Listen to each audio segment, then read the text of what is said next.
का विनाश इसी लंका नगरी में होगा। जय बजरंगबली।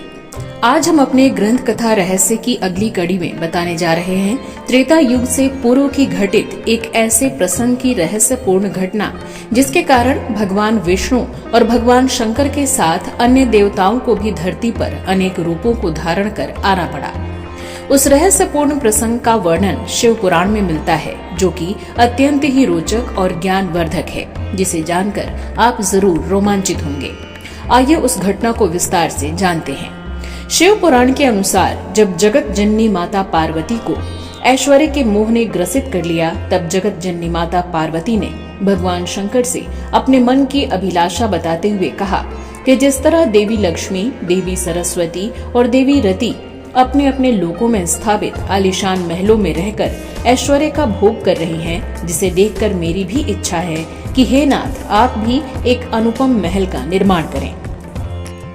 भगवती की बातों को सुनकर भगवान शंकर माता पार्वती से कहते हैं कि दूसरे के ऐश्वर्य को देखकर बराबरी करने का विचार सही नहीं है, किंतु नारी हृदय की थाह कर पाना विधाता के लिए भी असंभव कार्य है, इसलिए आपकी इच्छा अनुसार हम ऐसा अवश्य करेंगे।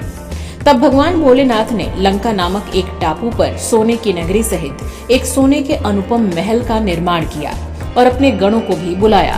तब भगवान शंकर के गणों सहित माता पार्वती लंका चलने की तैयारी करने लगी। तो भगवान शंकर ने माता पार्वती से कहा कि किसी भी नूतन घर में रहने से पूर्व ज्ञानी आचार्य से गृह प्रवेश जरूर कराना चाहिए।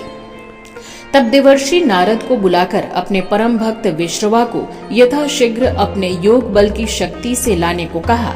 तब नारद जी ने विश्रवा के आश्रम पहुंचकर शंकर जी की बात विश्रवा को बताई, जिसे सहर्ष स्वीकार करते हुए पत्नी कैकशी के साथ शीघ्रता पूर्वक नवीन सोने की नगरी लंका पहुँचे। सोने की नगरी लंका में पहुंचते ही ऋषि पत्नी कैकशी सोने की लंका देख मुग्ध हो गयीं। तदुपरांत गृह प्रवेश शास्त्रोक्त विधि विधान से पूरा किया गया, जिसके यजमान भगवान शंकर और माता पार्वती बने।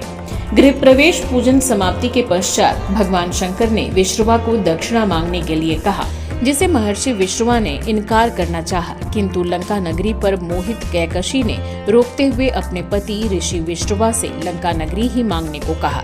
तब अपनी राक्षसी पत्नी के प्रेम में वशीभूत महर्षि विश्रवा ने विनीत पूर्वक भगवान शंकर से दक्षिणा में स्वर्ण नगरी लंका ही मांग डाली, जिसे भगवान शंकर ने ऋषि विश्रवा को सहस्र प्रदान कर दिया।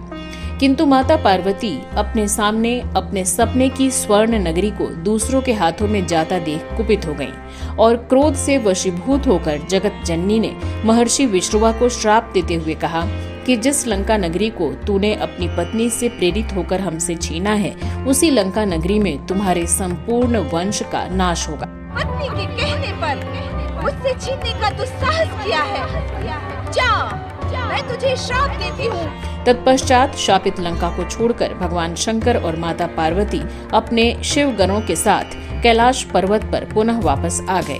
भविष्य में आगे चलकर त्रेता युग आने पर जगत जननी माता पार्वती के श्राप को पूरा करने हेतु लंका में ऋषि विश्रवा के पुत्र रावण सहित उसके संपूर्ण वंश का नाश किया गया और रामायण की नींव पड़ी। जय बजरंगबली।